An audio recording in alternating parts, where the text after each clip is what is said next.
Bonjour à tous et à toutes. D'abord, je voudrais vous remercier et remercier mes invités. Je suis très heureuse, on va dire, de pouvoir organiser cette conférence de presse à l'occasion de la résolution qui va être discutée cet après-midi et votée demain sur la situation en Érythrée. Je travaille sur la question des migrations et à la fois en commission des libertés civiles et en sous-commission des droits de l'homme des affaires étrangères. Donc la situation en Érythrée me préoccupe à double titre, si je puis dire les choses comme ça. C'est la première fois depuis 2004 que le Parlement européen parle de la situation en Érythrée, spécifique en Érythrée. Et je crois que nous avons réussi avec les Shadows à mettre au point une résolution qui est une bonne résolution, qui porte qui parle très largement de la situation difficile en Érythrée. Je ne vais pas être très longue, je vais simplement redire que l'Érythrée est une des pires dictatures du monde. On l'appelle souvent la Corée du Nord de l'Afrique. C'est une véritable prison à ciel ouvert, d'où les jeunes Érythréens fuient par milliers chaque mois pour échapper à un service militaire qui n'a de service militaire que le nom, puisque d'abord il est à durée quasiment indéterminée, et par ailleurs il équivaut plutôt à du travail forcé, voire à de l'esclavage, qu'à un véritable service militaire. En 2011, l'Érythrée a décidé unilatéralement de rompre les ponts avec l'Union européenne, disant qu'il n'avait pas besoin de l'aide de l'Union européenne. Il continue d'ailleurs, tout en discutant avec les institutions européennes. J'ai envie de dire obsédé par la question migratoire, l'Union européenne a décidé de reprendre langue avec l'Érythrée et de discuter d'ailleurs avec l'ensemble des pays de la Corne de l'Afrique pour lutter avec eux sur les causes profondes des migrations. Et notamment vient d'octroyer une aide de 200 millions d'euros à l'Érythrée, ce qui nous pose beaucoup de problèmes, et nous le disons dans la résolution. D'abord parce qu'il n'y a pas véritablement d'État en Érythrée et qu'on se demande où vont aller les fonds. Ensuite, qu'on craint que ces fonds ne bénéficient pas directement à la population, notamment parce qu'il n'y a aucune ONG en Érythrée qui peut travailler, que ce soit des associations locales ou des associations internationales. Même l'ONU n'a pas pu aller en Érythrée pour faire son rapport. Il y a aussi une autre source de préoccupation pour nous, c'est la façon dont la diaspora érythréenne est taxée et menacée par les sbires du régime, si je peux m'exprimer ainsi. Et nous craignons également, puisque l'accent de l'utilisation de ces 200 millions est mis sur l'électrification du pays, qui ne nous pose pas problème en soi si on était sûr que ça bénéficie à la population, mais qu'on craint que cet argent soit source de corruption supplémentaire et serve d'abord et avant tout les intérêts de quelques multinationales européennes. Dans les discussions que nous avons eues avec les services de la Commission européenne, nous avons eu d'ailleurs la surprise d'entendre qu'il y avait d'abord un projet d'éoliennes, puis désormais un projet de panneaux solaires, dont acte, mais ça nous interroge encore plus. Et bien évidemment, nous craignons, notamment quand l'Union européenne dit qu'elle va former les gardes frontières érythréens, que cet argent ne soit utilisé qu'à renforcer la sécurité, je mets des guillemets au terme sécurité, et ne servent absolument pas à l'intérêt de la population érythréenne, qui, je le redis, est une des plus pauvres du monde, puisque l'Érythrée est désormais à l'antépénultième position du classement du PNUD en matière de pauvreté. Voilà ce que je voulais dire en introduction. J'ai été trop longue. Excusez-moi. Je voudrais vous présenter mes invités. D'abord, Moussi Zeraï, que j'ai beaucoup de plaisir à accueillir une nouvelle fois au Parlement européen. Moussi Zeraï est un prêtre catholique érythréen qui a mis à disposition son téléphone pour venir en aide aux Érythréens qui traversaient la Méditerranée. Donc je suis très honorée de l'avoir à mes côtés. À ma gauche, Myriam Van Rensen, qui est fondatrice et directrice de EEPA, c'est, alors je vais le dire en anglais avec mon effroyable accent anglais, European External Policy Advisor, qui travaille beaucoup sur la question de la Corne de l'Afrique et tout particulièrement sur l'Érythrée, avec qui nous avions déjà d'ailleurs organisé une conférence de presse sur la situation à Bruxelles. Et enfin, Kubrom Dalfa Osabai, que je suis aussi très, très heureuse et très honorée d'accueillir. Kubrom Dalfa Osabai est ancien ministre des Finances d'Érythrée et donc il connaît tout particulièrement bien la situation actuelle du régime. Et donc je donne la parole d'abord à Moussi Zeraï. Bene, grazie di questa opportunità e di questo invito. Ma la situazione eritrea è stata già descritta benissimo da lei, onorevole Urget. Quello che vorrei dire qui all'Unione Europea, al Consiglio d'Europa, alla Commissione Europea, si elargiscono soldi per lo sviluppo senza avere le basi.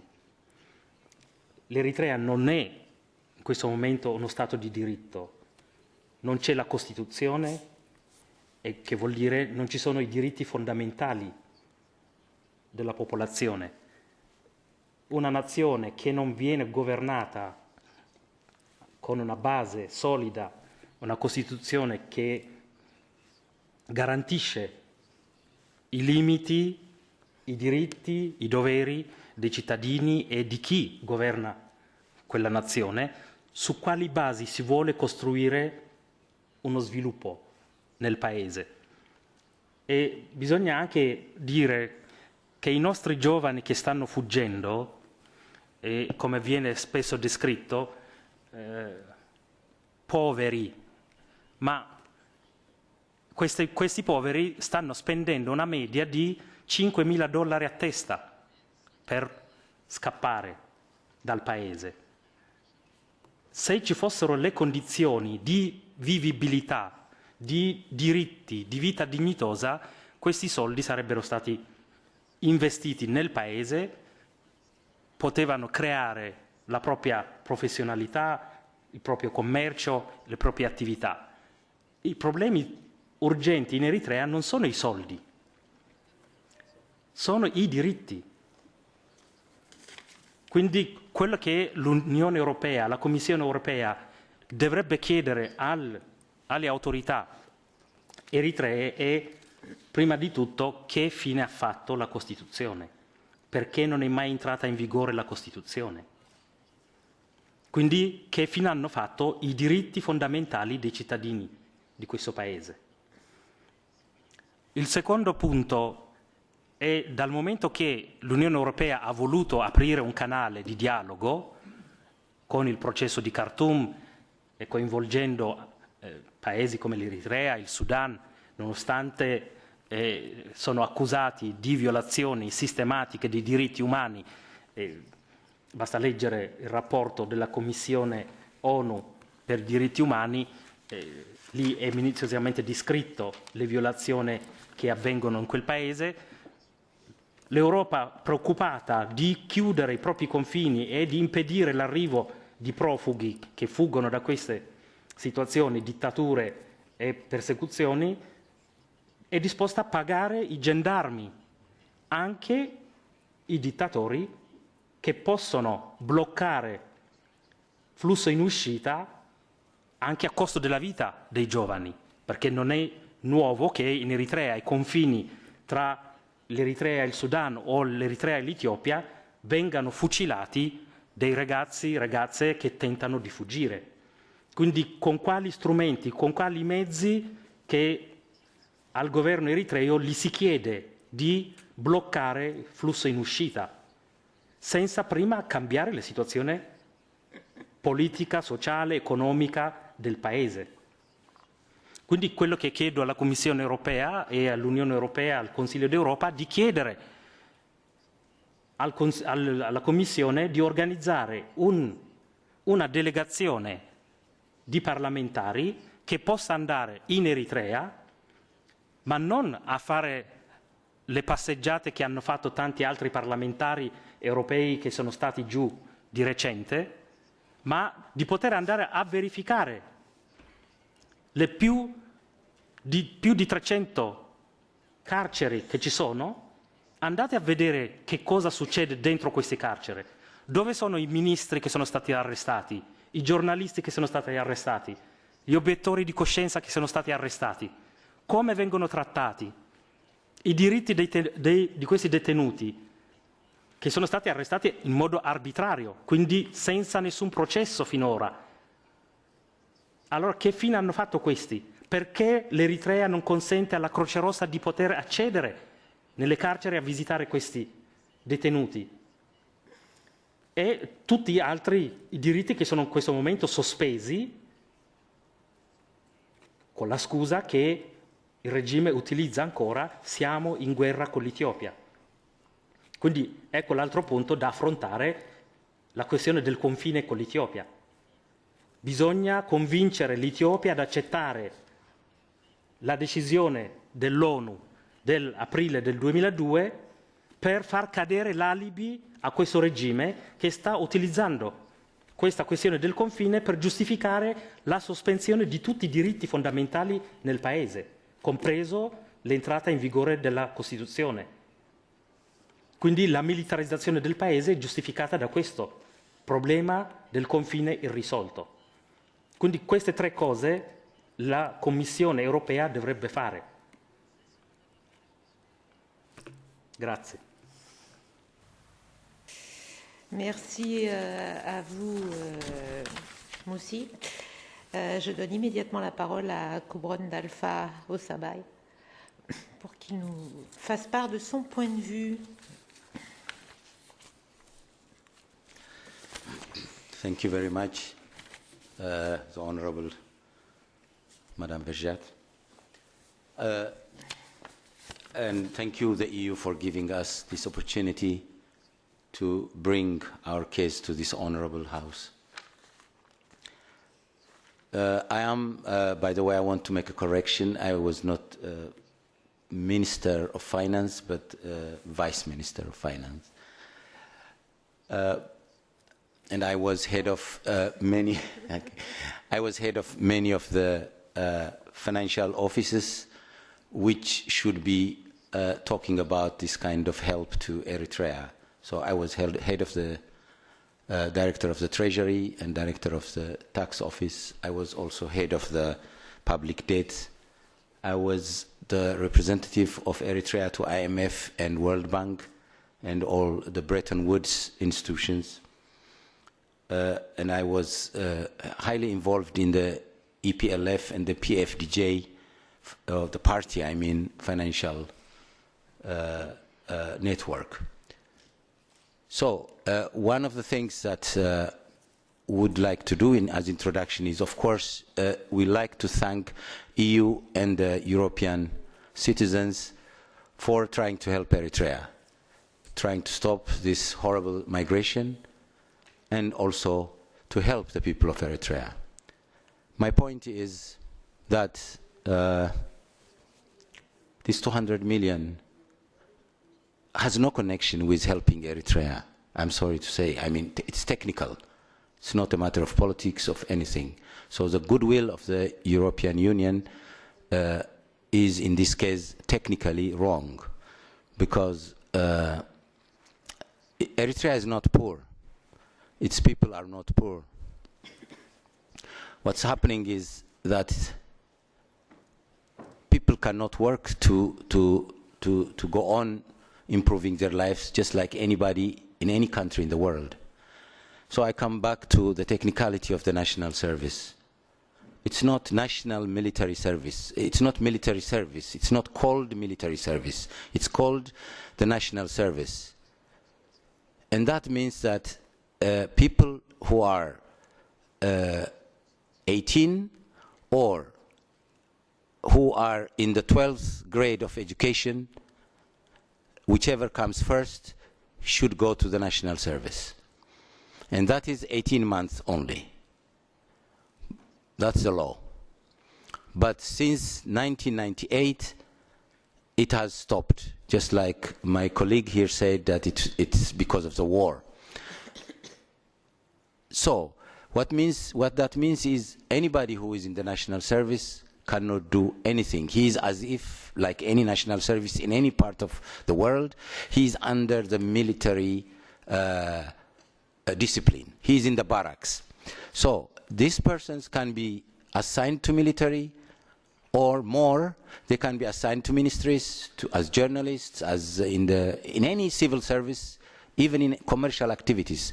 But they are under national service obligation. That means they have no life of their own. They have to obey everything. They can't have families. They can't run their own affairs. They cannot travel, anything. So these people who are escaping are not poor. They are not because they are poor they are escaping. It is because there is no life. They have stifled. They can't breathe. So the only way to do it is leave. Now, with this 200 million, what can be achieved?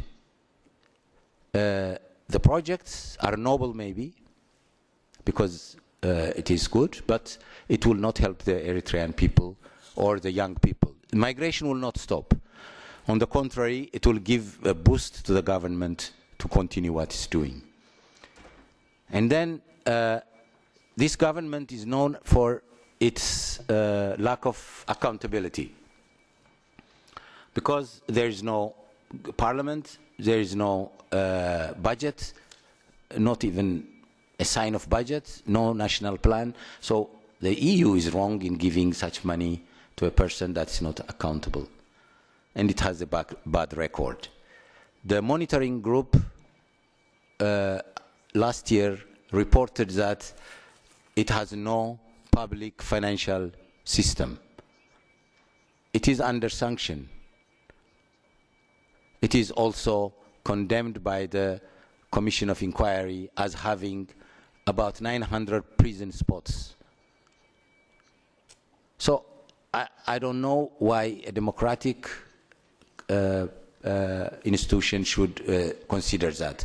I'm sure they are doing it for good reason, but I think this should be put to the attention of the people that this money should be stopped. Thank you very much. Merci beaucoup et je passe tout de suite la parole à Myriam.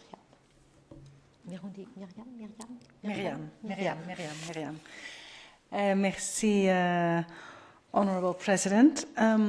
I wanted to continue from the argument that Mr. Hossabay presented.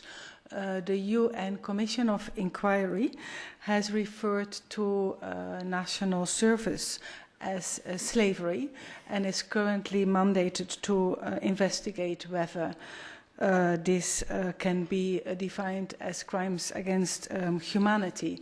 In the agreement that the European Commission or the EAS had with the Eritrean regime, there was a promise of the Eritrean regime that the national service, which has been equated as slavery, would be shortened to 18 months. And we now know, we have seen that repeatedly in the history of EU-Eritrea relations, that this very, very small promise is not realized, and the government announced last week that in fact they will continue with the indefinite character of the national service. And this makes, in some way, we can say the EU complicit possibly with this continuation of slavery, and at least by not defining clear conditions and sticking to it, becomes also complicit to these crimes against humanity if this is what the UN finds. In the same way, we are very concerned with the aspect of the aid program that would work with the border guards, because the border guards have been identified by the UN Security Council monitoring group as involved in the human trafficking itself. So they are not the part of the regime or the element that could help stop the migration, but in fact they have been actively involved. And I would say that also my own research that I have done into this confirms that. The third element that I think is important, and why the European Parliament should insist that the aid program is suspended, is that the UN Security Council monitoring group makes it very clear that there is no public finance management in the country, and that therefore the fungibility of the funds really risk that this finance could be used for terrorism or destabilization in the region, which was the reason why the sanctions were put in place in the first place in 2009 by the UN Security Council, and they have not been lifted. In fact, they were reconfirmed in 2015. And I would submit to this House that the arrangement of aid with Eritrea is really against the spirit of the Security Council resolution. And then I would also like to say something about how this now reaches Europe. Eritrea is the lowest on the freedom of press index of the entire world, and the country is completely silenced. Now, what we have seen in the last year is that this now is not just also affecting the diaspora and the refugee communities, but that it also is starting to affect media, academia, and public parts in countries where there are large refugee communities. And in effect, in the Netherlands, which is my country, we have now seen 8 court cases in which academics like myself or the media or parts of the government have been sued by what we now refer to as the long arm of Asmara. And this functions specifically through the regime political party PFDJ and the youth wing and the embassies. And the role of the embassies in the trafficking, in the extortion of refugees, but also in actively undermining the work of the UN Commission of Inquiry is something that really needs investigation also from a criminal perspective. And, well, I'm very glad that the resolution of the European Parliament also addresses this part of the problem. Thank you very much. Merci beaucoup. Il nous reste 3 minutes s'il y a des questions éventuelles.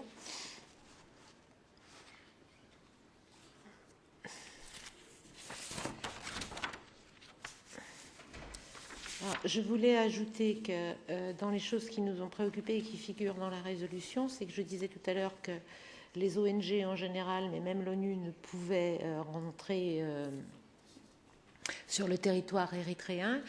Et je voulais ajouter que, y compris la rapporteure de l'ONU, a fait l'objet de menaces à Genève et qu'elle a porté plainte, ce qui est quand même une chose assez rare dans le cadre des relations diplomatiques habituelles, et notamment celles qu'entretient l'ONU, parce que l'ONU en général est quand même d'une relative prudence diplomatique.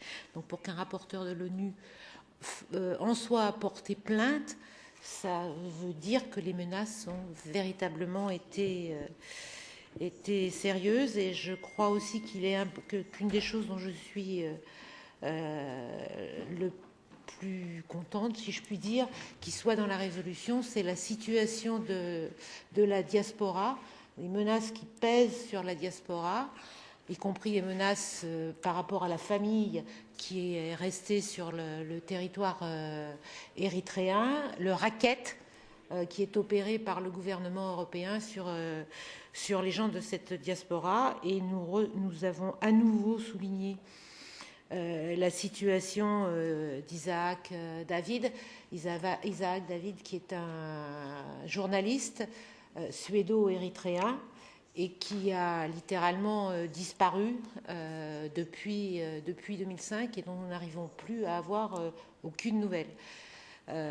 Donc je trouve que quand un des ressortissants européens, binational mais ressortissant européen quand même, est menacé, qu'on n'arrive pas à avoir de ces nouvelles et que l'Union européenne fait fi de cela pour nouer des relations avec un pays dont on sait pertinemment que même du point de vue de l'Union européenne, par rapport à la lutte contre les causes profondes de migration, cet argent ne servira à rien. Ce n'est pas comme ça que l'on peut aider le peuple érythréen, ce n'est pas comme ça que l'on peut permettre à l'Érythrée d'avoir un véritable développement économique. C'est, et comme cela a déjà été dit, exactement le contraire, parce que nous renforçons ce gouvernement, enfin nous, pas nous, parce que nous nous battons contre, mais les institutions européennes renforcent ce gouvernement et lui apportent d'une certaine façon une caution internationale qu'il sait assez bien utiliser vis-à-vis de ses propres ressortissants. Dans le genre anecdote, je suis un peu suivie par une partie de la diaspora érythréenne sur les réseaux sociaux en ce moment, et on m'a mis en cause parce que je ne connaissais rien à la situation de l'Érythrée et que je ne me rendais pas compte qu'en réalité l'Union européenne était en train de préparer une intervention militaire en Érythrée. Donc je vous laisse apprécier le type d'arguments qui peuvent être développés, mais je crains que dans une partie de la population, ce type d'argument puisse atteindre leur objectif, pour convaincre une partie de la population érythréenne qu'effectivement il y a des menaces qui pèsent sur elle. Et je trouve que le régime érythréen est assez efficace sur les réseaux sociaux. Et que je pense qu'il faut aussi dénoncer cela. Voilà, je crois que si nous ne voulons pas nous faire mettre à la porte, nous nous arrêterons là. Merci à vous tous, et je tiens encore une fois à remercier mes trois invités avec qui j'ai beaucoup plaisir à travailler, et je crois que c'est important pour le peuple érythréen que le Parlement européen puisse adopter cette résolution à une très large majorité, et pourquoi pas à l'unanimité. Je pense que ça pourrait être possible et que ça serait un signe fort pour ceux qui luttent contre ce régime épouvantable. Merci aux interprètes, pardon, excusez-moi.